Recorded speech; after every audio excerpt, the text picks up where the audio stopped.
While in the main menu, select the Options menu. Next, press either L2 or R2 to activate the extra options. The extra options allow for much more customability towards Harry's movement when it comes to more advanced controls such as weapon, view, retreat, or walk/run. However, the point of interest here is a couple of unique unlockable options that change the gameplay in a significant way. Self-view mode is first unlocked by completing the game at least once, regardless of whatever ending you receive. Once self-view is selected, you must hold L2 to shift to this unique perspective where the camera is locked behind Harry's head, working similarly to an over-the-shoulder camera angle. Bullet Adjust functions as a bullet multiplier, adding additional ammo capacity to each firearm, such as the handgun, shotgun, or hunting rifle. This is unlocked by completing the game at least once, regardless of the ending. By doing so, it unlocks ×1 and ×2. In total, the maximum capacity the bullet adjust is set to is ×6. To reach this maximum bullet adjustment, you must complete the 4 other endings in-game upon each consecutive playthrough. There are approximately 5 endings. Upon completing the game, you can unlock the Next Sphere playthrough. Next Sphere acts as a new game plus, allowing for multiple subsequent playthroughs to unlock different weapons, new difficulty modes, and endings. By starting your next playthrough, you can access 2 previously inaccessible weapons seen in your first playthrough, the chainsaw and the rock drill. To access these weapons, however, you first need to acquire the gas tank, as this is needed to fuel both weapons individually. The gas tank is accessible by entering the garage located next to Hell Gas Station. Once the gas tank is acquired, it can be used to power either the chainsaw or rock drill. However, the caveat is that you can only power one of these weapons, and you can carry only one of them for the duration of the playthrough. For example, if you choose the chainsaw for the second playthrough, then you would have to play on a third playthrough to use the gas tank again on the rock drill. Unfortunately, not only can you use the gas tank as fuel to properly use these as weapons, but you cannot have these weapons simultaneously in your inventory. However, once on a 4th playthrough, upon using the gas tank on both the chainsaw and rock drill previously, then the gas tank will not be necessary to fuel these respective weapons and instead can be used without it. Both weapons will also be seen in your inventory as opposed to individually. The chainsaw can be found on Block Street in the Cut Right Chainsaw store through a smashed window.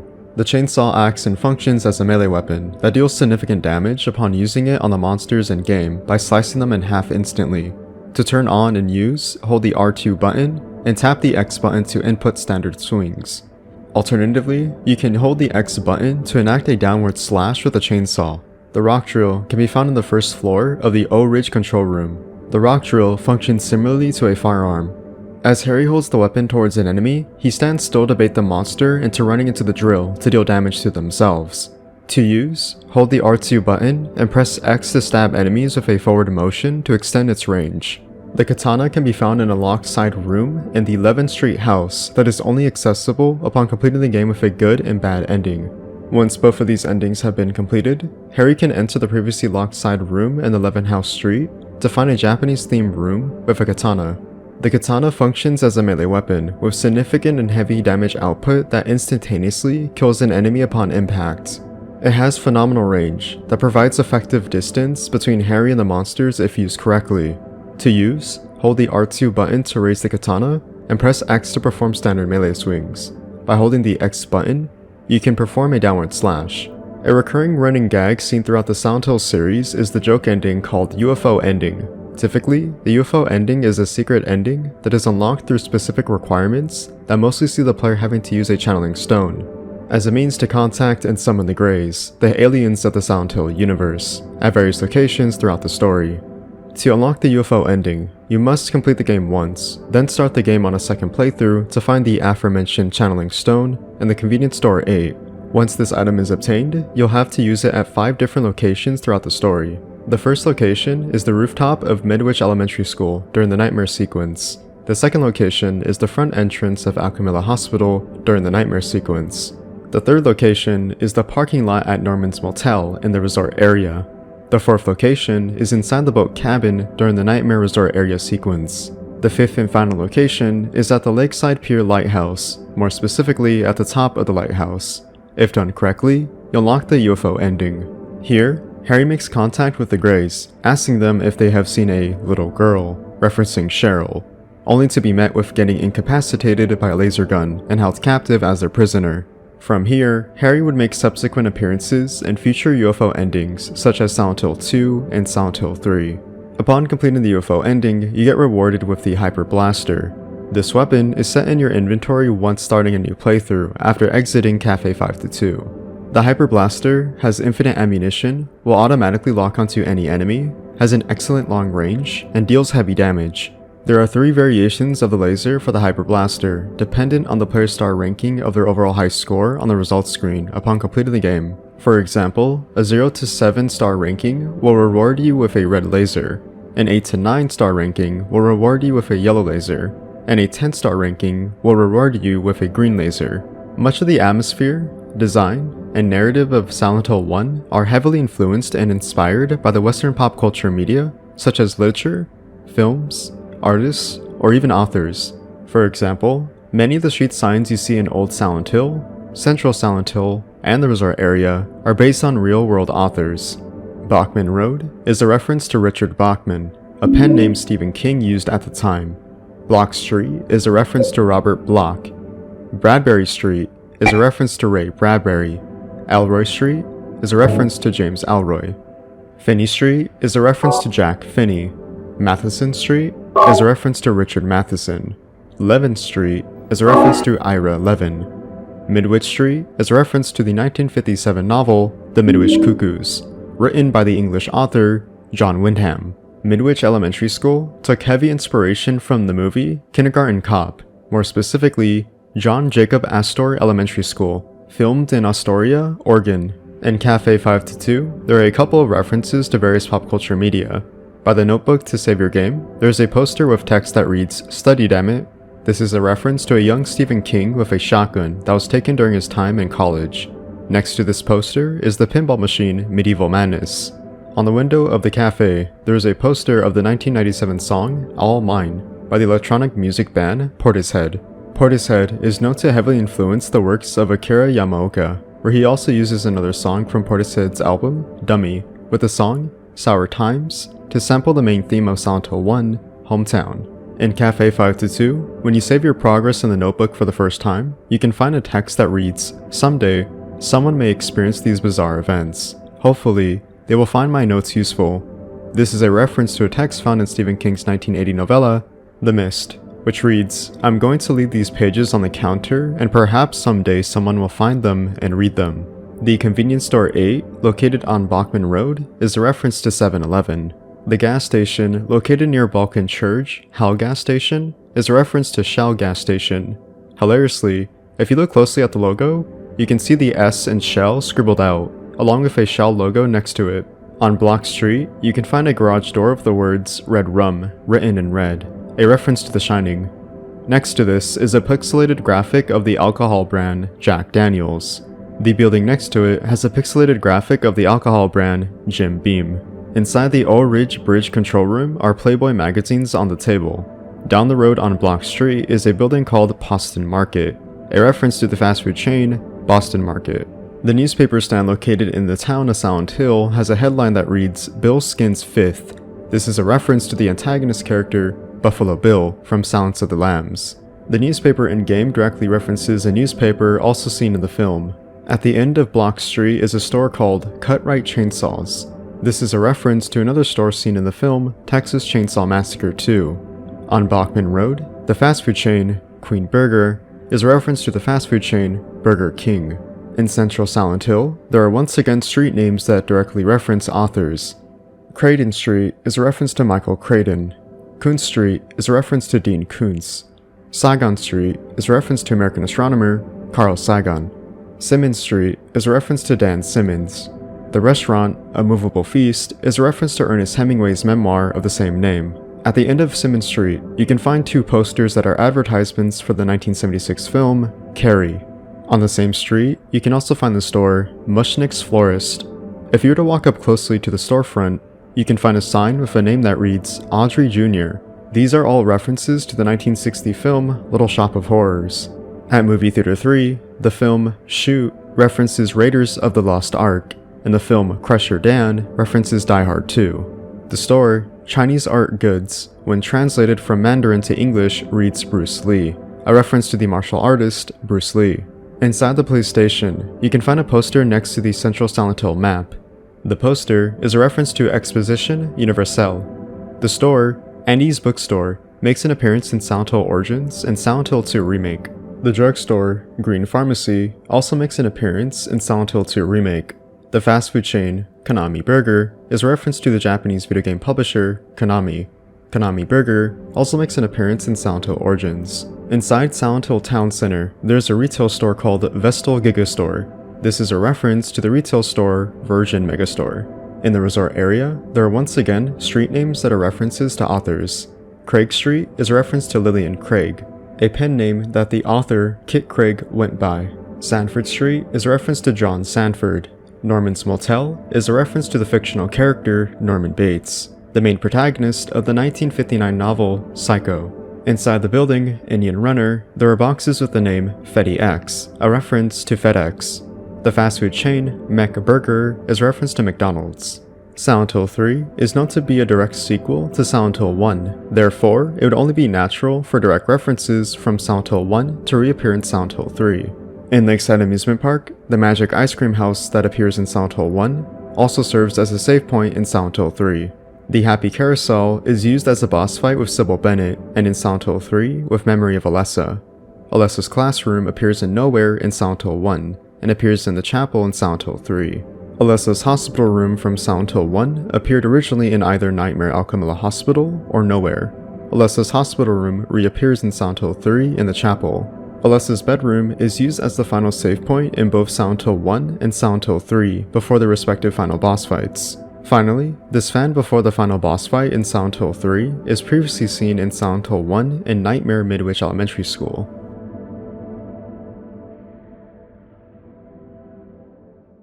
Much of the cut content that is found in Silent Hill 1 is sourced from the official US PlayStation Magazine demo disc number 16. It allows the player to play the opening sequence titled Opening, with the Nightmare section where Harry encounters the Otherworld for the very first time, and then the cutscene of Sybil Bennett introducing herself to Harry in Cafe 522. After, we then have the Battle mode, which serves as the gameplay section, allowing experimentation with the inventory with such items as weapons, health, and other miscellaneous features that accompany Harry.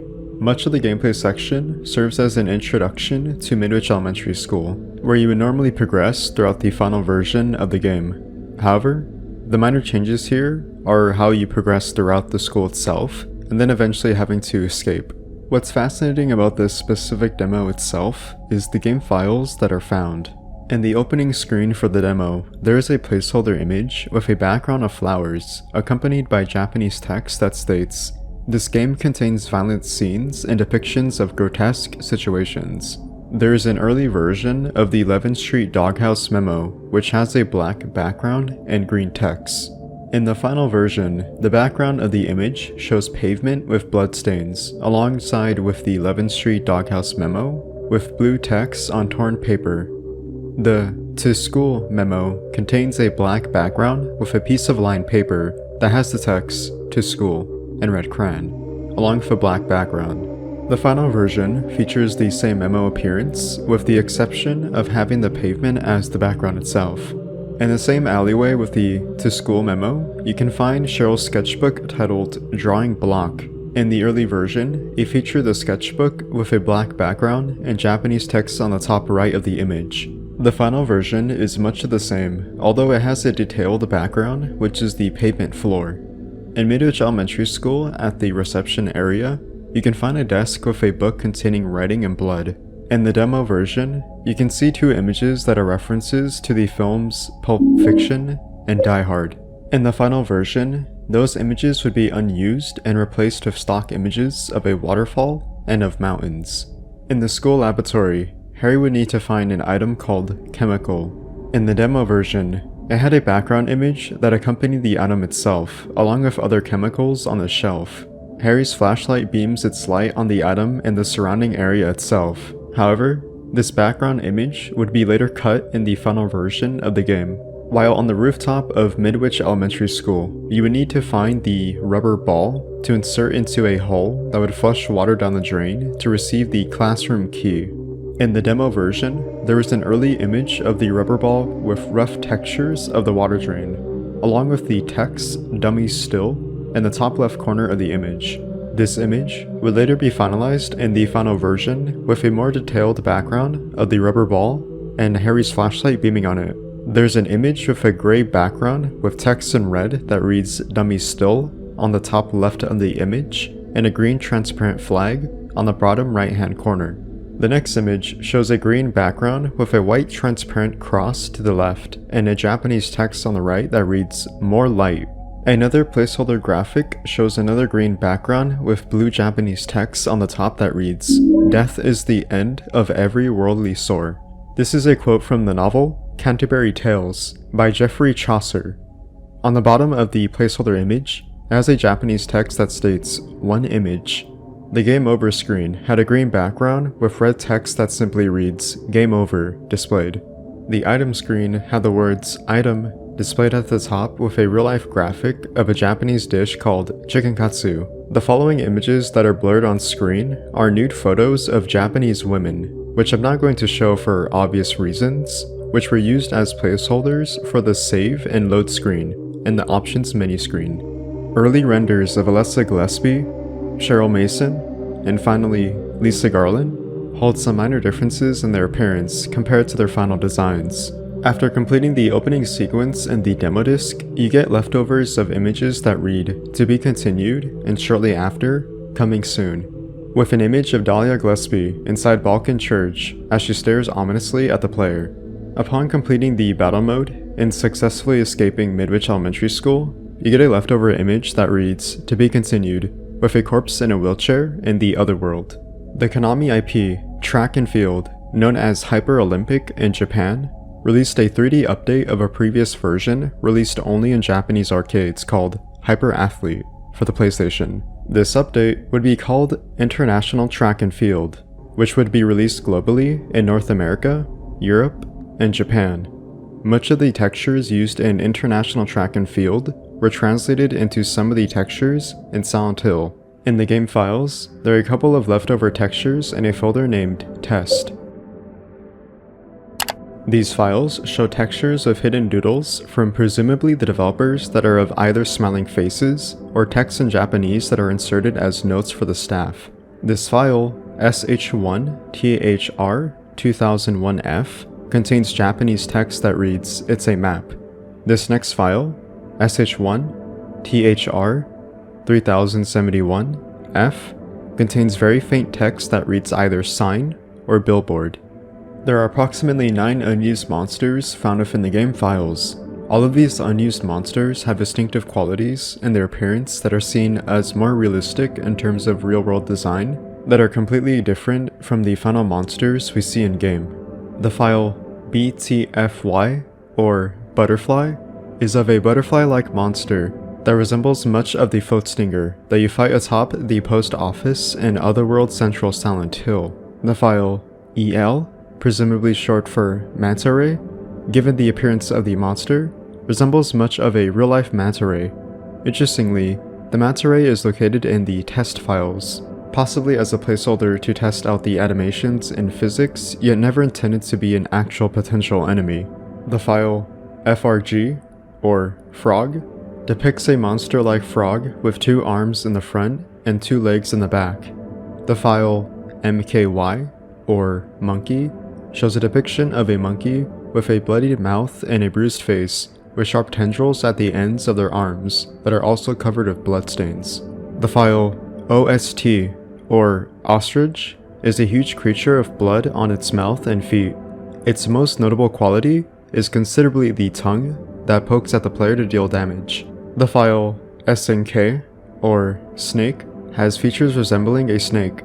The only notable quality is that of its tongue, which functions similarly to the previously seen ostrich, which also shares a similar function when it comes to dealing damage to the player.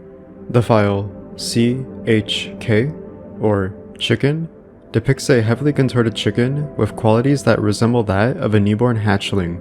Interestingly, The chicken has the most applied animations to its model out of all the unused monsters, as it was possibly intended to be featured as a boss fight, given its large, massive size.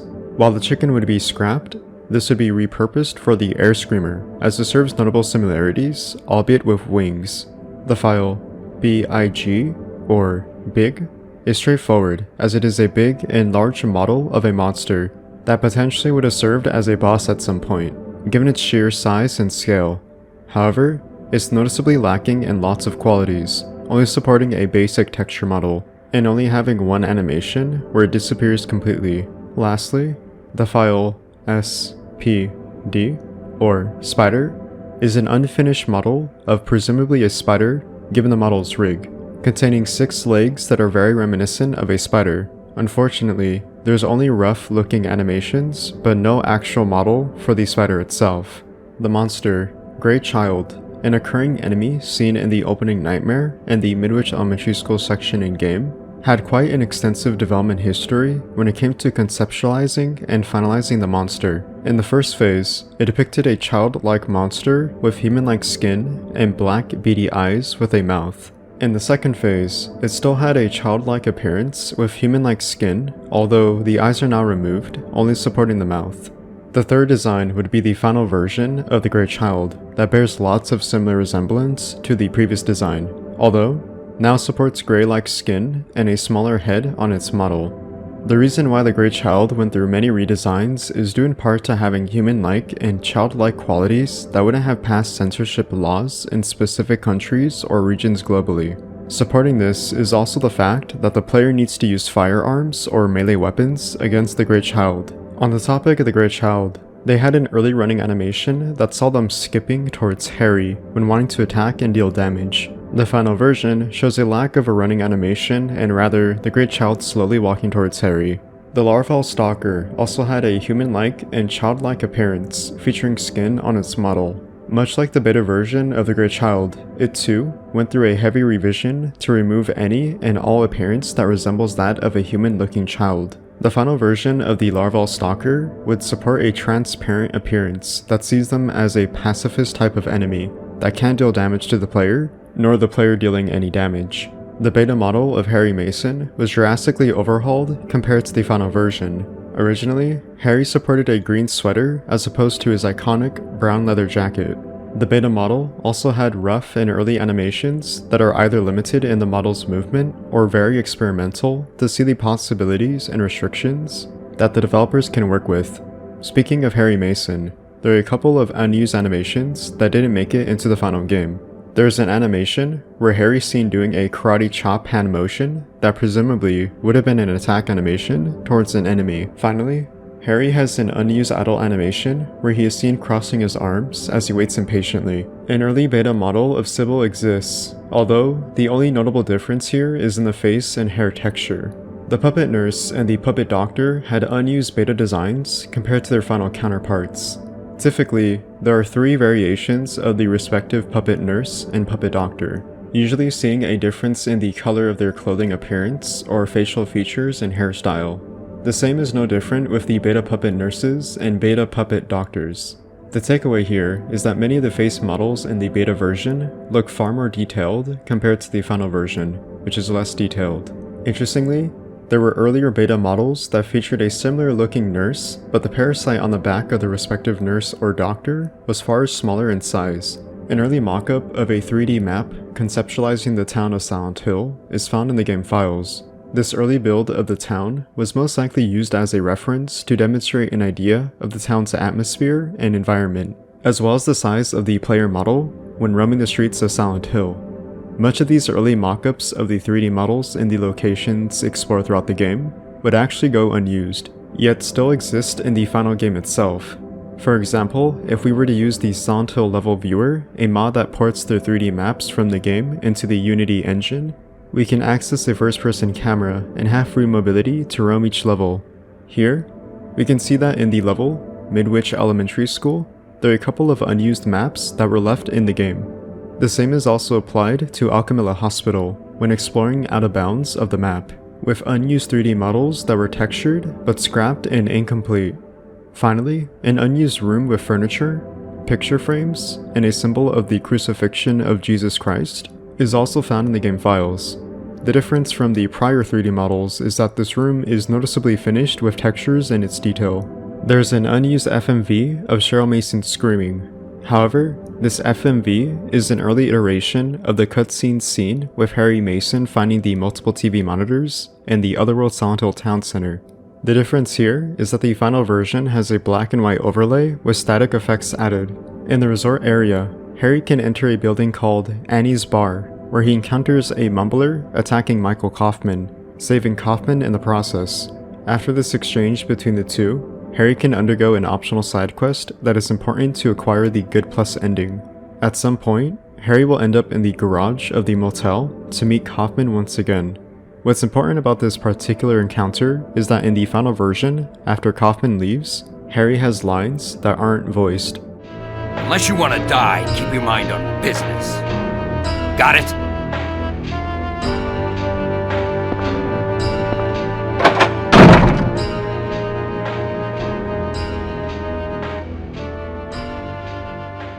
However, in the trade demo, a review copy of Silent Hill has Harry's lines that are fully voiced.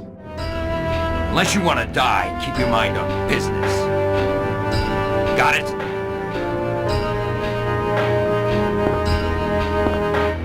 This guy's gotta be involved in the local drug racket. Man, was he pissed. In such a rush, too. That was probably dope in the bottle.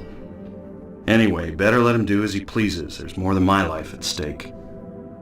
There's an unused audio file titled first/coition.vab that has odd and mysterious sounds that appear seemingly innocent with birds chirping, to slowly transitioning into moaning, to the sounds of someone eating, presumably flesh. Upon reaching Lakeview Hotel, James would take a moment to glance at the site of the Lakeview Hotel building, with a comment that he says to himself that reads, "This place hasn't changed at all in 3 years." YouTube user Silent Hill Database uncovered an unused audio file from an E3 demo build, where James reads the aforementioned text out loud, with voiced audio.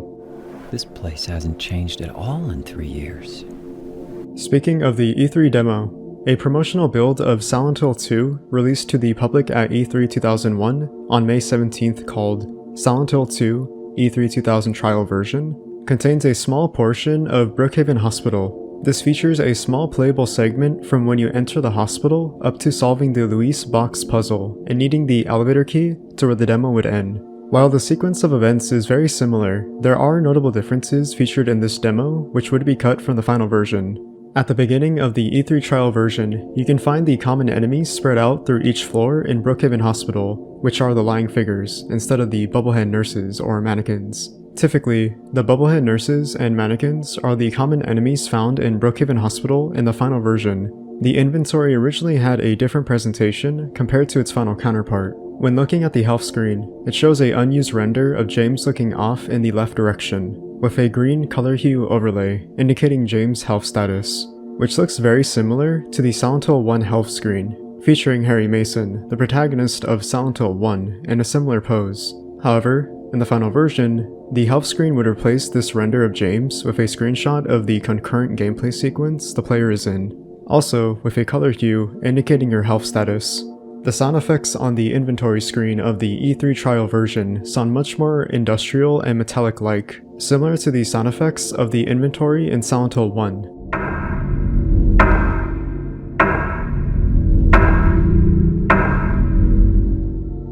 In comparison to the final version, which sounds more redefined and finalized.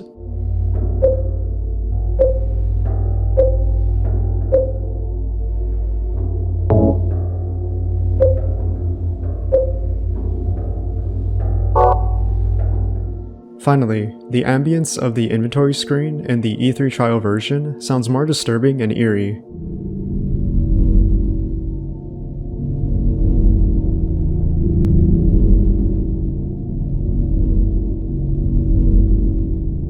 Compared to the inventory ambience in the final version, which is dependent on the environment the player is in.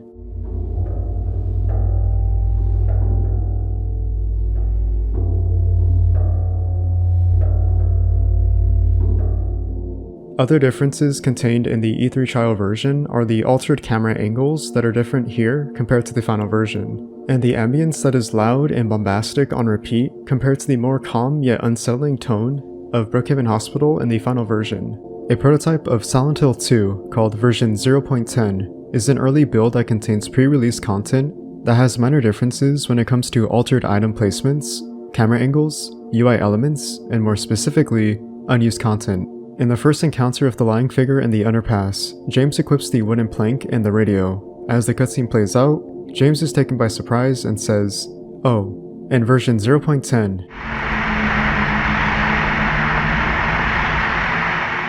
In the final version, James doesn't make a comment upon first seeing the lying figure.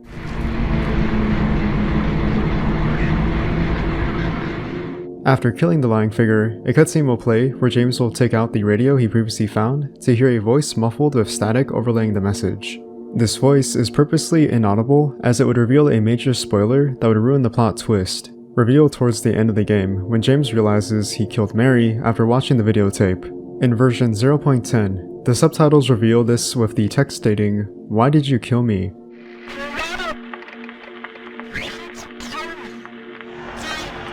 What the?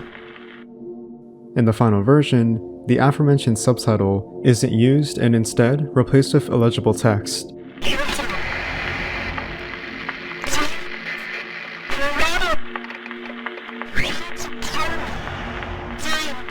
What the? Later on in Woodside Apartments, during the cutscene where James stumbles upon Pyramid Head abusing the mannequins and hides in the closet, in version 0.10, James would originally say to himself, "Shit," while cautiously looking at Pyramid Head while hiding in the closet.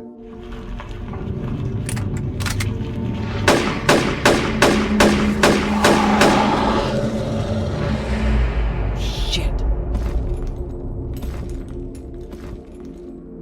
In the final version, James would keep to himself and not make a comment and instead stay quiet.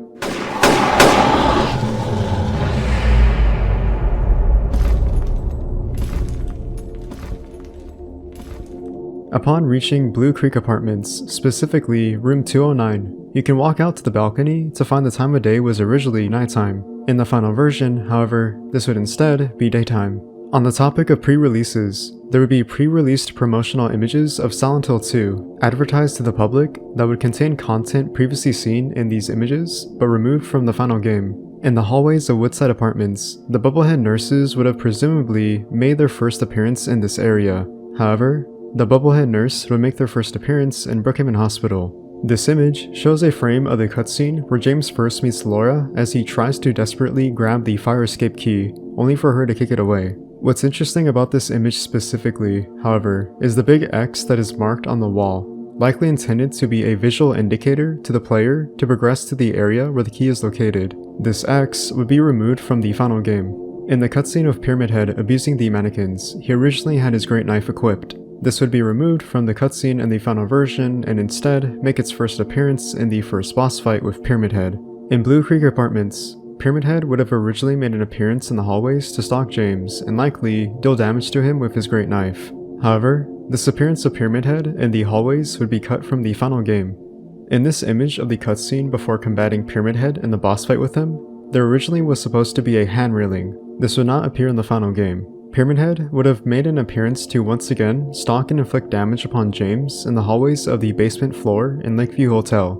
On the topic of Pyramid Head was originally supposed to be roaming the streets of Night Southvale, a section that you roam and explore for a brief period of time after exiting Brookhaven Hospital in order to reach Silent Hill Historical Society. The YouTube user, Shetty, would make a video featuring his findings that detail him explaining in the description how he found a section in version 0.10 with a save file that allows the player to see Pyramid Head roaming the streets of Night Southvale. Interestingly, version 0.10 would end before the boss fight with Pyramid Head in the apartment stairwell, deeming the section afterwards to be impossible to play. However, Shetty comments that he restored this specific section of Night Southvale where Pyramid Head is freely roaming the streets. Pyramid Head acts and functions as he normally does, typically walking slowly towards James with his great knife to then slash it downwards towards him to inflict damage.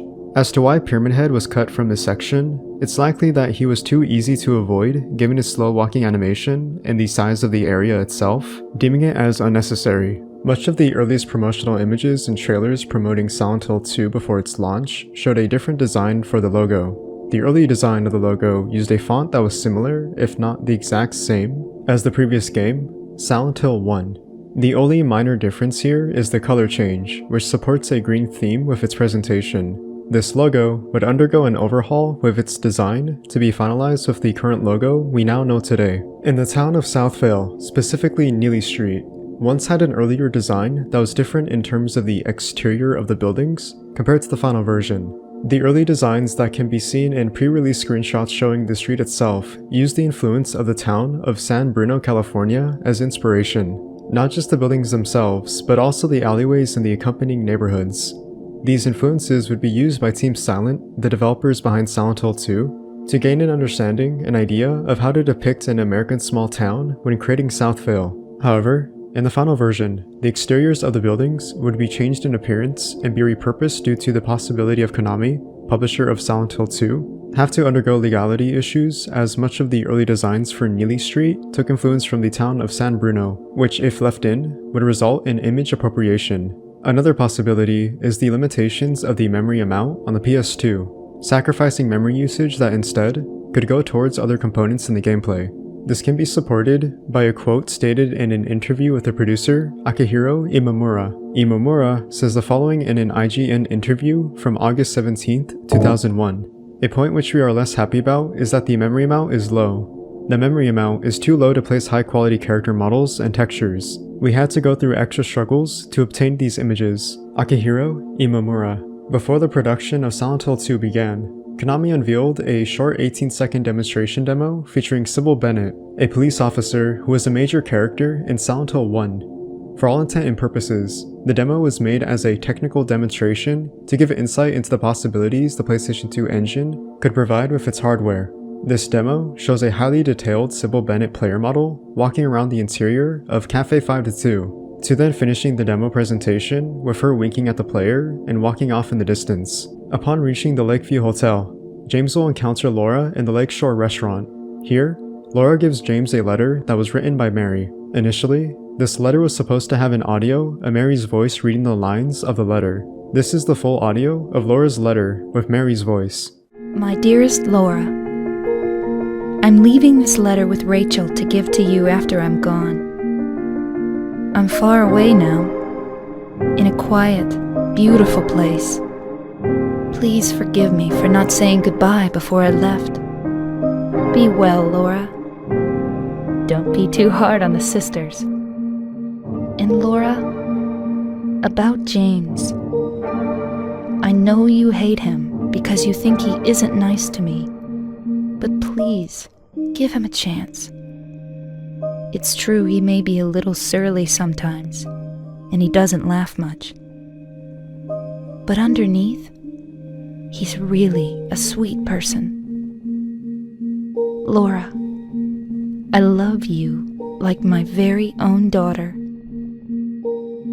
If things had worked out differently, I was hoping to adopt you. Happy 8th birthday, Laura. Your friend forever, Mary. Once James reaches room 302, the hotel room he and his wife, Mary, both stayed in while on vacation in Silent Hill, sees James insert a videotape into a VHS player that reveals that he killed his wife with a pillow by suffocating her. Usually, no audio plays during this tape. However, there was originally cut audio that went unused that played audio of Mary's voice being muffled as she is shocked and struggles to breathe for air. In The Lost Memories, the art and music of Silent Hill, a DVD containing soundtracks, trailers, special videos, artwork, and other images from Silent Hill 1 through 3, has a specific section containing images of unused renders of the main characters from Silent Hill 2. James Sunderland had a character model that was very similar to the final design we see in-game, but he has a different hair color and hairstyle, closely resembling that of Harry Mason. Maria has mostly the same outfit presentation that is much like her final design, but the long sleeve shirt is white and the skirt is blue. Eddie originally had a gray beanie, a blue sweater, gray sweatpants, and black boots. Finally, Angela had a blue button-up jacket with blue denim jeans and white sneakers. Early concept images show the lying figure in different stages of its design that would have had red thigh-high boots, as well as a tongue appendage coming out from its mouth. The Bubblehead Nurse concept art shows an early design where there was originally a pole with an IV bag. Pyramid Head originally didn't have his pyramid-like helmet on his head, and rather had a plague-like doctor's mask instead in early concept designs. Finally, there is an unused monster that has a box-like body with a hole, along with numerous legs at the bottom. Interestingly, this design would make an appearance in the short film Fukuro by Masahiro Ito. A video by the YouTube user Shetty shows an unused test room discovered by a Silent Hill modder, Joki, that was intended to be a developer room to likely test out the texture mapping. The video goes into detail about how the dev room titled AP62.map contains no collisions, camera triggers, or shadows. The map contains a 3-story building with windows and a small forest behind it.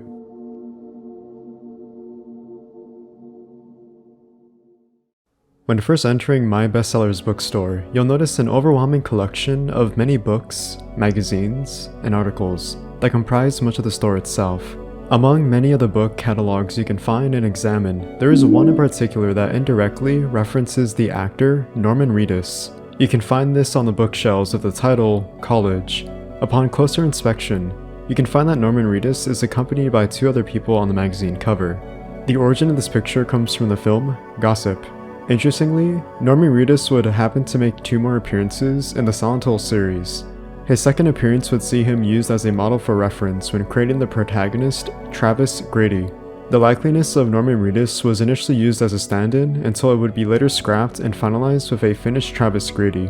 The third and last appearance that we see of Norman Reedus is in the post-credits scene of Hideo Kojima's cancelled Silent Hills from 2014. This was unlocked upon completing the demo for PT, which shows Norman Reedus, dubbed as the unplayable protagonist, walking around the foggy town of Silent Hill. Upon exploring the Central Square shopping center, you'll find yourself in the hallways of the mall. While here, there is a reference to Silent Hill 2 with a poster that you can find on the wall. This poster comes from the Silent Hill 2 navigation file, one of the many official guides in an ongoing series that is part of the Konami official guide series, made only in Japan. After Heather is first introduced to one of the enemies in the game, the Closer, and using the handgun to kill it, Heather can find a body close by where the Closer was feeding on it. There lies the corpse of an unknown woman. However, if we take a look at the files and inspect the character model, we could see this is actually a repurposed and retextured character model of Angela Orozco from Silent Hill 2. The facial features and appearance are very similar when compared side by side. However, the hair is shorter and the clothing is different. Angela's character model makes another appearance earlier on in the opening cutscene with Heather awakening after a nightmare she had in Happy Burger. It's very brief and easy to miss, but she is seen only from the back of the character model at the front entrance. Angela's head can also be found in the game files. In the woman's bathroom that Heather enters after fleeing from Douglas Cartlin, she has the option to knock on the closed bathroom stalls, which responds with a knock on the opposite side, indicating it's occupied by someone. Later on, in the other world of Central Square Shopping Center, you can once again find the same woman's bathroom. Here, you have the option to knock on the stall with someone inside, who sees them responding by knocking back at Heather. As Heather leaves the stall door ominously opens, revealing a massive pool of blood in the toilet and around the stall itself. The purpose of the blood is to connect to the theme of womanhood, a theme that is meant to manifest into a fear that is personified by the influence of Silent Hill's psychological and mystical power, projected from Heather's fears of being a woman. A very intricate detail that is seen throughout the story through blood, pregnancy, stalking, and birth as one of these central themes. While in the same woman's bathroom in the Otherworld Central Square Shopping Center, Heather has the option to interact with a toilet upon noticing that something is stuck inside. If you decide to interact with the toilet, you'll get a cutscene that shows Heather hesitating to stick her hand in the toilet until she breaks and comments in disgust. Oh, forget it. This is way too gross.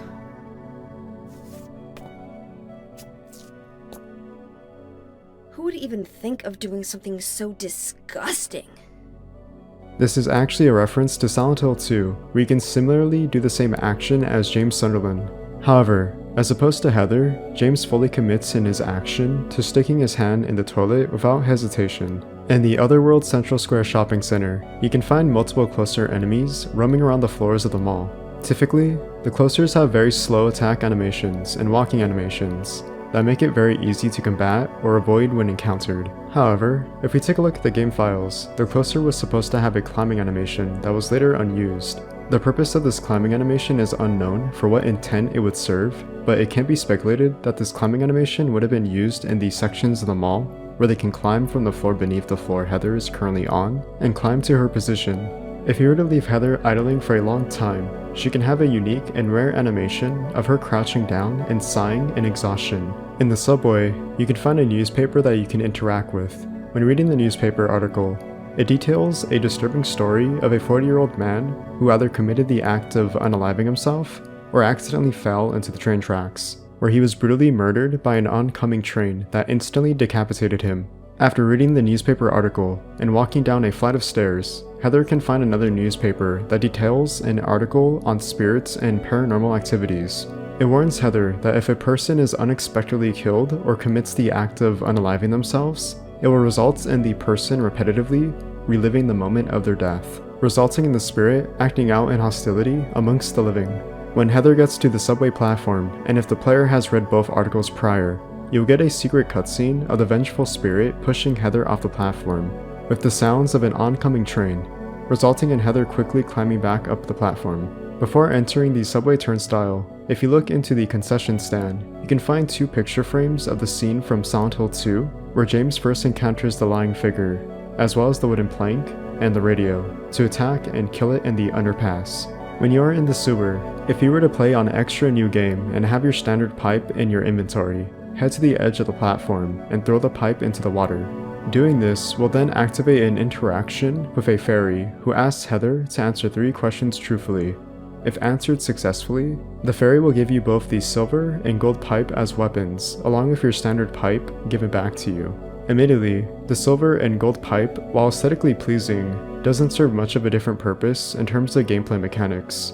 Both pipe variants unfortunately don't enhance damage or change gameplay much, as they function the same as the standard pipe.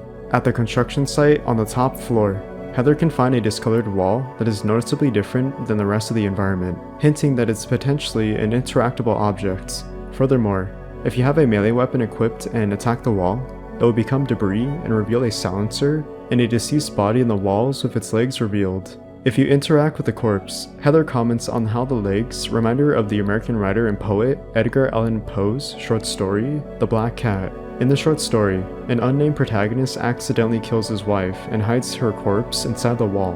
What's interesting about this secret, however, is that it's intended to be an Easter egg to Metal Gear Solid, specifically Solid Snake. According to a Brady Games strategy guide on Silent Hill 3, there's a chapter that covers the Hilltop Center. This chapter briefly covers the construction site and how one of the unlockable secrets is the silencer. The description then switches to trivia on how the corpse inside the wall is supposed to be Solid Snake, the main protagonist of the Metal Gear Solid series. While exploring the Hilltop Center, you can find a familiar looking image of a red square that is in front of the gallery. The red square is previously seen in Silent Hill 2 and is used as a gameplay mechanic that allows James Sunderland to save his progress wherever these red squares become available. Interestingly, the red squares were previously seen as a visual metaphor that literally and figuratively allowed the user to see a reflection of themselves that reveals their internal psyche, such as memories, fears, weaknesses, and the truth. This can be loosely connected to Heather Mason, which similarly has a gameplay mechanic that allows Heather to save at the Halo the Sun symbols, which are used as save points throughout the story. Earlier on, there's a Halo the Sun in the woman's bathroom that resides next to a mirror. If Heather interacts with the mirror, she comments on how she has an irrational fear of mirrors. In the Otherworld Hilltop Center, there is a room where you need to acquire the pork liver. While in this room, you can also find an enemy called the Insane Cancer. If you were to have the Princess Heart costume unlocked and equipped, enter the room with the Insane Cancer inside, to then abruptly and randomly hear the Insane Cancer speak Japanese while attacking Heather. Interestingly, Heather also speaks Japanese when she is attacked, or when she has them all equipped and attacks the Insane Cancer. いいですからね。おいな。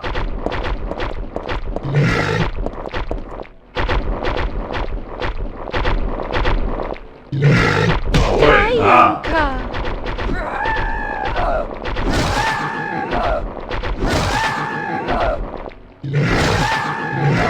会啊！ Before entering Heather's apartment, if you were to interact with the mailbox at the front of the apartment complex, Heather can make a comment that states, "There's no letter, from a dead wife or otherwise." Well, I don't have one of those anyway. This is a reference to Mary Shepard Sunderland from Silent Hill 2, the late wife of James Sunderland. More specifically, the letter that James gets from his wife, which tells him to head to Silent Hill to search and find her in their special place. After the revelation of witnessing Harry Mason, the father of Heather Mason, was found deceased on their couch by Heather, you can get a glimpse of Harry's character model. If we were to extract Harry's character model and inspect it closely, we can make the similarities to that of James Sunderland's character model. James's character model would be repurposed for Harry's character model, albeit retextured and remodeled specifically to pay attention to detail to Harry's attire. Interestingly, Harry's position and how he is lying deceased on the couch is very similar to the position of the corpse James finds in one of the rooms of Woodside Apartments. While Heather and Douglas are driving to Silent Hill, Douglas reminisces about his time at Silent Hill, recalling an investigation he was previously working on, specifically a missing persons case, mentioning that he never did, quote, find him. Once, on a missing persons case. Never did find him. But I'll tell you, that's one screwed up town. My line of work, you hear a lot of nasty rumors. It's alluded to that this mail could be referencing James Sunderland, as in the ending of Silent Hill 2, at least in all 6 endings, are meant to be left ambiguous and up to the player's interpretation of what happens to James afterward. As Heather and Douglas arrive in Silent Hill, Heather can briefly explore West South Vale with the option to enter a familiar location called Heaven's Night, a brief location James and Maria also explore in Silent Hill 2. While here, Heather finds a poster that advertises Heaven's Night featuring one of the dancers named Lady Maria, a direct reference to Maria from Silent Hill 2, who's known for also having an occupation at Heaven's Night as a dancer. There is an optional side quest that sees Heather interacting with various letters that are left around Brookhaven Hospital, left by a secret admirer named Stanley Coleman, a person who was previously administrated to Brookhaven Hospital who suffered from a psychological disorder. He is seen to have a compulsive and obsessive desire towards Heather, by showering her with affection and the need to express his romantic and sexual tendencies as a means of displaying his love for her.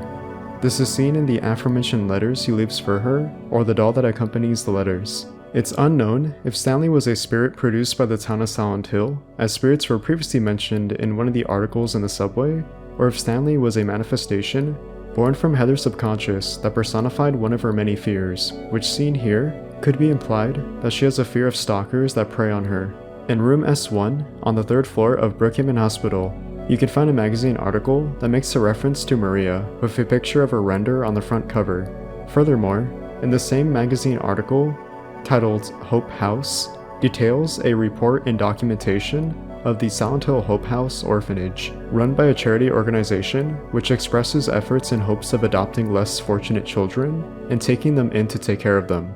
However, it's revealed that the organization behind the scenes is run by the religious cult, the Order, forcing upon children their religious practices, which eventually leads them to enforce those values on others. What's important about this orphanage is that it would be crucial in the development of one of the orphans who was there for a time, Walter Sullivan, the main antagonist of Silent Hill 4, possibly referencing Dahlia Gillespie, where she would go on to teach him about the 21 Sacraments, a ritual that requires a host to kill 21 victims, including themselves, to seek out what they desire the most. This desire is to wake his mother, who he wishes to see once again, ever since he was abandoned by her in his adolescence. This would serve as the motivation that kicks off the events of Silent Hill 4. In Silent Hill 4, you play as Henry Townsend, the main protagonist who eventually stumbles upon this same orphanage, although the name has been changed from Hope House to Wish House Orphanage. The author of the article, Joseph Scriber, would also serve a role in Silent Hill 4 as one of the ghosts that used to occupy room 302, before he was eventually killed due to unknown causes. In the Otherworld Brookhaven Hospital, on the 3rd floor, there is a room that Heather can find and enter. In this room, there is a noticeably large and massive mirror that sits on the wall, allowing Heather to see all of herself. If you choose to stay in this room, the room will slowly become contorted and corrupted, and red, black-like veins that covers the floors, walls, ceiling, and finally Heather herself on the opposite side of the mirror. Over time, if you choose to stay in the room, Heather will finally be consumed by the red, black-like veins, leading to her dying and the player getting the game over. The mirror room is likely used as a visual imagery to express one of the many fears Heather exhibits throughout her story. One of these is having the fear of mirrors, which I talked about previously. It's an allegory that expresses fears that, in this context, a woman in their adolescent teenage years may have, which derives from their insecurities and fears that show their flaws, but in a way, humanizes them. At the entrance of Lakeside Amusement Park, you can find the popular mascot, Robbie the Rabbit, an in-universe mascot that is closely associated with the Lakeside Amusement Park. While this is quite evident, given the mascot's reputation, Robbie the Rabbit actually isn't the only mascot that is associated with Lakeside Amusement Park. If we were to go to the souvenir shop, we can find a flyer inside that shows 3 other mascot characters. These characters are Kathy the Kitty, Huey the Horse, and Don the Duck. When inside the carousel, you come to find the memory of Alessa, a manifestation that represents Alessa Gillespie, the other half of Cheryl Mason, that has negative, traumatic, and dark emotions that are memories of her past life that symbolize her pain and suffering, which is tied back to Heather Mason, the reincarnation of Alessa Gillespie and Cheryl Mason. This confrontation leads to a boss fight where Heather is forced to kill the memory of Alessa. At some point during this boss fight, there would have been an unused animation where we see the memory of Alessa sitting atop on one of the horses in the carousel. However, this unused animation of memory of Alessa would be cut for unknown reasons. In one of the rooms of the church, you can find a whiteboard along with a couple of foldable chairs that are scattered across the room earlier on. If you were to backtrack later on after exploring the church, you could find a couple of enemies that you can kill. After killing the enemies, you can wait in the room that has been corrupted to slowly dissipate into red circles that form throughout the room. Before the final boss fight with God, you can find a large fan that is behind a grated fence covered in blood. This is linked back to a similar looking fan you could find in Silent Hill 1 when exploring the Otherworld Midwich Elementary School as Harry Mason. There is technically a 4th ending you can acquire that can be perceived as the bad ending.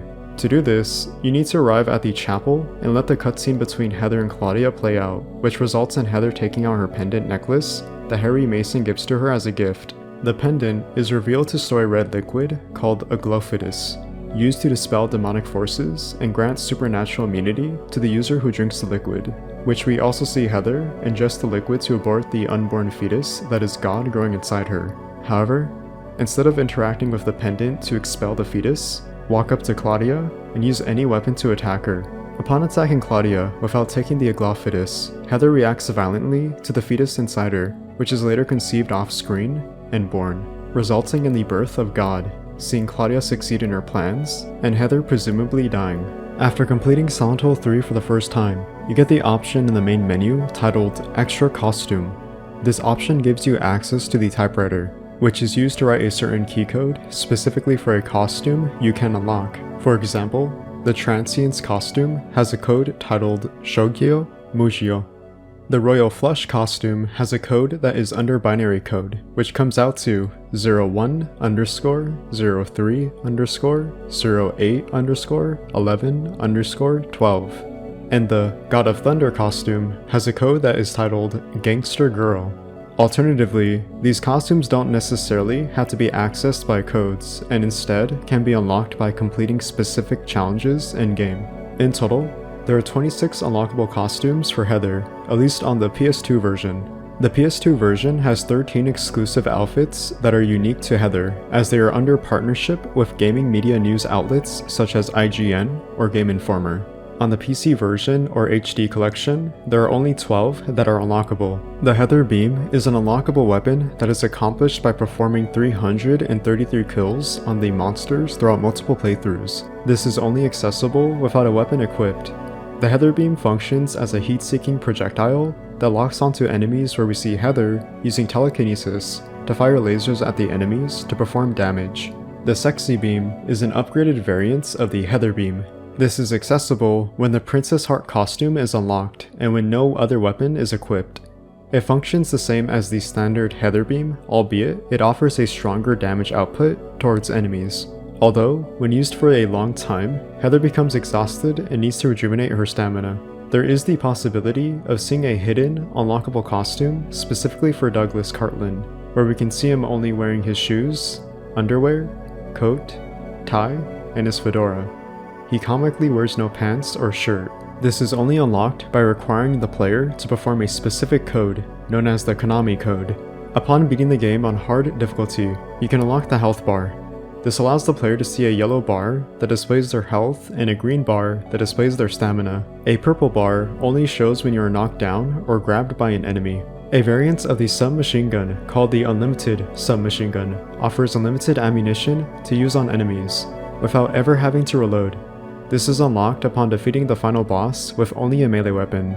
Similar to the Unlimited Submachine Gun, the flamethrower offers an unlimited supply of flamethrower fuel to burn enemies without any repercussions. This is unlocked with more kills using firearms rather than melee combat, but can be unlocked on your second playthrough. The Beam Saber is essentially a green lightsaber sword that is a powerful melee weapon that offers immense damage to enemies. It's unlocked with more melee kills rather than firearm kills. However, can also be unlocked on your second playthrough. On the counter of an ice cream stand found in Lakeside Amusement Park, there is a memo that is titled Dad's Memo. This is a memo written by Harry Mason, the adopted father of Heather Mason. In this memo, there is an early version with a difference in lighting and texture of the table surface, along with a translation with grammatical errors. In the early version, it reads the following: Daria said that girl is the devil, kidnapped for the sacrifice. I don't believe in my feeling sick.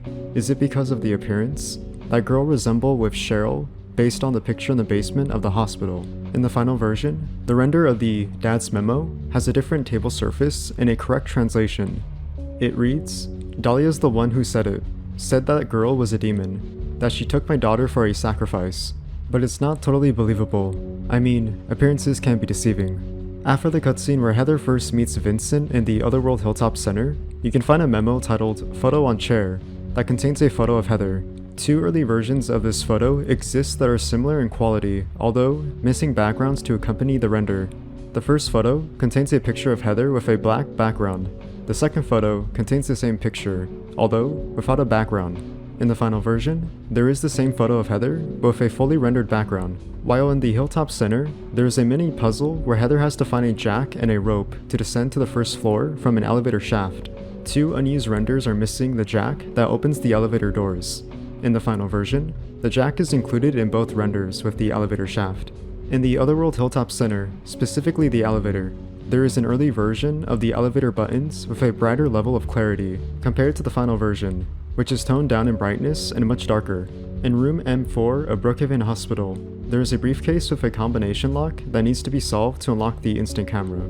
There is an early version of the combination keys that have a higher brightness in the render, compared to the final version, which has a toned down brightness of the combination keys. In the My Bestsellers bookstore, located in Central Square Shopping Center, we'll see Heather having to collect the Shakespeare Anthology books. In the early version, the Shakespeare Anthology books contain a higher brightness on the render of the books and the numbers displayed on the side of the books for the keypad code. In the final version, the brightness is lowered down and the 0 is now located at the top, along with the other numbers instead of separately. Furthermore, the background render of the Shakespeare Anthology books puzzle contains an early version with a difference in brightness and its quality, along with a blue book titled Macbeth. In the final version, the render is toned down in its brightness and the Macbeth book has its title changed to the 59th Street Bridge Song, possibly changed to avoid confusion with the solution to the puzzle on harder difficulties. The file, Silent Hill 3_01 menu item, contains early texture sprites of the inventory items Heather can acquire throughout the game. The early version of the inventory items has placeholder numbers for the items that have not been given an item slot. Among these items are 3 unused items that were not used in the final version. Slot 21 contains a pair of blue batteries that were possibly considered for a puzzle but would go on to be unused. Interestingly, this item would be replaced by the OPS2 shirt Heather can wear as an unlockable outfit. Slot 23 contains an unused photograph of both Heather and Harry Mason. Slot 54 contains an early version of Dad's Notebook, which had a white cover as opposed to the final version, which had a brown cover with bloodstains. Before the release of Silent Hill 3, there was a demo at E3 2003 with a trial version for the public to play. This trial version contained a playable section of the Otherworld Hilltop Office Center. While this trial version doesn't contain differences compared to the final version, there is an unused graphic of the main menu, and upon completing the demo, an unused graphic with a blurb that reads, "Coming soon." There is an unused splash screen that contains a Team Silent with Comic Sans font that was used as a placeholder image for both the opening FMV video and the title screen. This unused splash screen can be re-enabled when inserting a code into the US version of the game files. An unused photo of Heather and Harry Mason was originally supposed to be found in Heather and Harry's apartment, which would be displayed on the wall. Interestingly, this photo does have a legible text that can be interacted with. It reads, "It's of Dad and me at Christmas. Looking at this makes me want to try even harder. I have to. I can't lose. They killed my dad, and they have to pay for it." This unused photo would have also been found in Heather's inventory, likely purposed for a specific use, but scrapped during development. An unused graphic of the title screen of Silent Hill 2 Director's Cut can be found in the game files, likely intended as an early placeholder for the Silent Hill 3 title screen. An early graphic of the first floor map for the Central Square Shopping Center can be found in the game files as well. There are approximately 8 test images found in the game files that are crude and rough textures with a yellow splatter in the background, along with a number outline of each file. The early version of Claudia's model appeared darker when it came to her skin tone, hair, and eyes. Her robe appears to be brighter as well. In the final version, her model appeared to have a brighter skin tone, eyes, and hair. Her robe, however, appears to be darker this time. The early version of Douglas's model had most of his appearance of the clothing appear brighter. In the final version, his clothing is toned down in its brightness to appear darker. An early version of Heather's model had a darker and more saturated color scheme. The flashlight Heather has equipped in her upper left vest pocket used to have a gray casing. To accompany the orange wristbands, there initially were black wristbands, resulting in a texturing error. In the final version, Heather's model would have her color scheme toned down in its saturation, the flashlight now had a green casing, and the black wristband texture error was fixed. The early version of Vincent's model contains prior adjustments to the shape of the arms, the size of his hands, and the color of his waistcoat. His final model would make these corrections and proper adjustments. In the early version of the double head model, it had minor differences in the face, teeth, and wraps around its body. In the final version, this would be polished. The early version of the missionary contained substantial differences compared to its final version. In the early model, it contained bloodstains that were missing on the front of the model, a different zipper pattern on the back of its clothing, and the head had a darker red color tone that made it easier to distinguish. An early unused model of Altiel contained differences that had white gloves matching those of Pyramid Head's gloves. This is likely due to both Altiel and Pyramid Head sharing the same model. Altiel's shoulders are missing the seal of Metatron, the back of his head is missing a mouth, and the shadow covering the right side of his face is missing, exposing a green-like pattern. In the cutscene where Heather first encounters the Closer, upon killing it, a deceased woman can be found that is a reused model of Angela Orozco, however, slightly modified.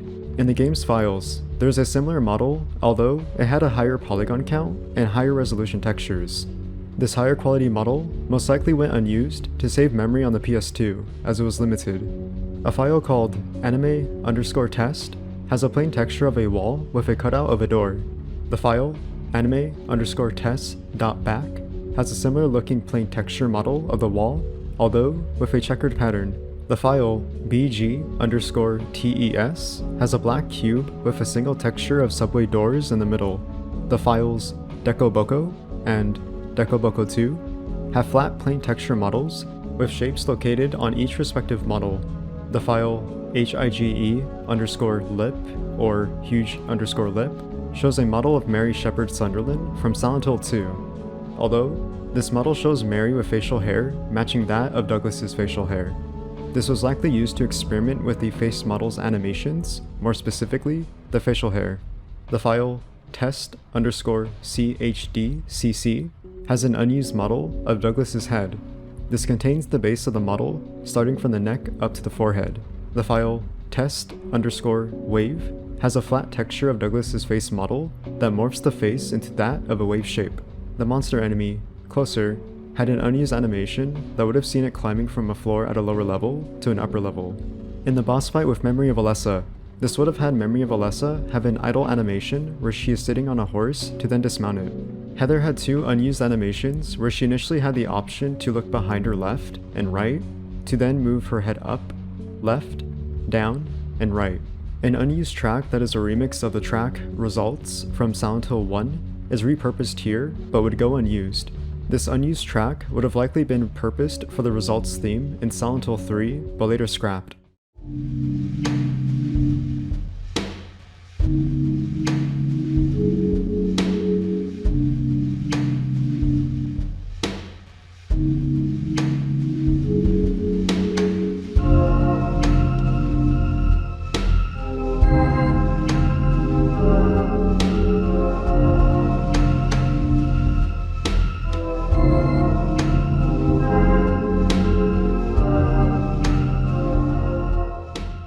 On the 3rd floor of the Hilltop Center, there was an 80% chance the player could experience a sequence where they heard a baby crying. However, this disturbing audio would go unused. One of the biggest mysteries regarding Silent Hill 4 is undoubtedly the absence of a UFO ending. Previously, Silent Hill 1, Silent Hill 2, and Silent Hill 3 all had specific requirements to unlock the UFO ending. However, this continuation of the UFO ending would oddly not appear as one of the unlockable endings in Silent Hill 4. As to why the UFO ending didn't make the cut, it's unknown and has never been commented on by the studio, Team Silent, when it came to questions regarding the matter. However, one could assume that this was due to time constraints during development, resulting in the idea being scrapped. This can be supported with the unused items found in the PC files of Silent Hill 4, which contain 4 items: the Channeling Stone, the Dirty Stone, the Courtyard Key, and finally, the Red Oil. The Dirty Stone is actually the Channeling Stone. Only when Henry, the main protagonist of Silent Hill 4, washes the Dirty Stone, it will then result in the Channeling Stone. The Courtyard Key has a description that reads, "An old-fashioned key. 4S churchyard has been carved on it." The Red Oil has a description that reads, "A special balm for exorcism. If thrown on the ground, a large area will be exorcised." As to what the purpose of these 4 items would be used for specifically, it's clear that it would be directly towards unlocking the UFO ending. Initially, the Courtyard Key would be the only item to have a rendered model out of all the other 4 items, which were item textures.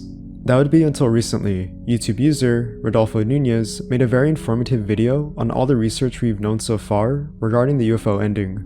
Upon his findings, he found that there isn't 1 channeling stone, but actually 5 channeling stones with a full 3D render model. Furthermore, he also discovered a mysterious table with 5 holes that look similar to the outline of the channeling stone.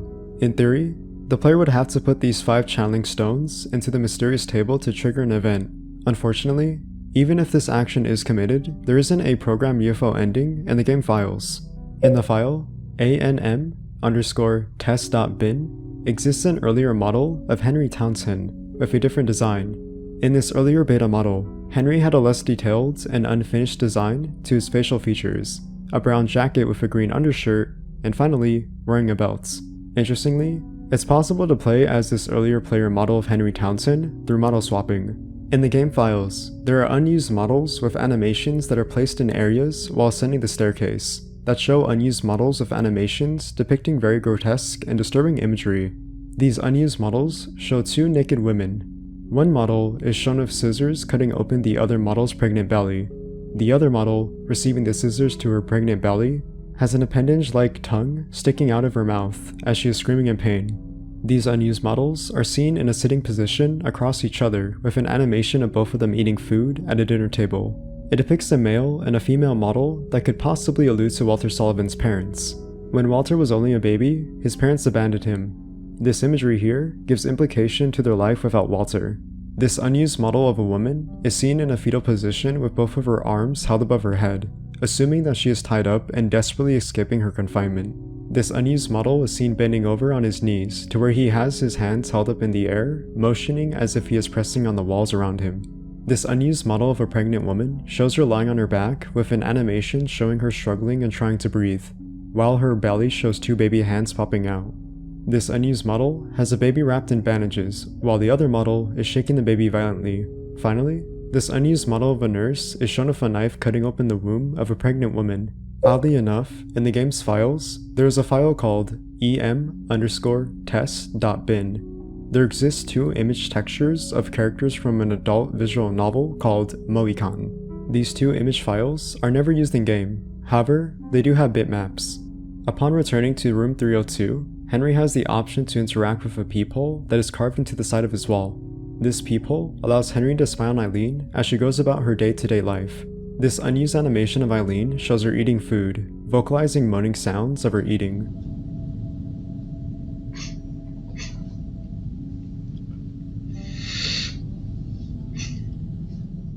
In this unused animation, it shows her stretching and doing physical exercises.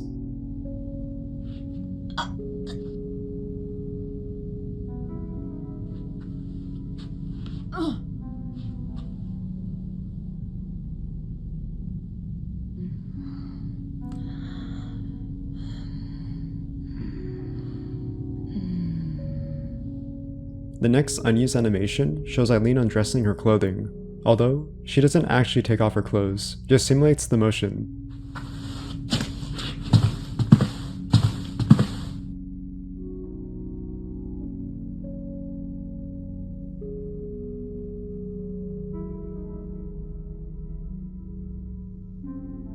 Finally, this unused animation of Eileen shows her assumingly possessed by one of the many hauntings that appear throughout the game. Here, she is seen shaking her head violently as she manipulates her eyes to look around, while screaming in pain as she is looking directly at Henry. In the game's files, there exists an unused test room of what appears to be one of the prison rooms from the water prison. The 3D model textures are very unfinished and unpolished. This water prison test room has only a white, rough texture of the room itself, along with a toilet, a sink, a bed, and seating areas across the room. The file IWA_test stage has a model of a test room that is an earlier version of the apartment world. It contains early model textures of the exterior and interior of the apartment world floors.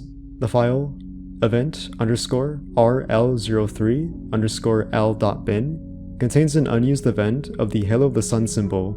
By replacing one of the memos found in Henry's closet, an event triggers the Halo of the Sun symbol to appear with a blue translucent light, highlighting the symbol in an image texture. Much recently, there was an unused cutscene that was found that shows Henry in an empty black void where he is seen standing calling out to Eileen as she calls his name. Henry then looks around him to then result in sighing in distress, saying, "Where did you go now?"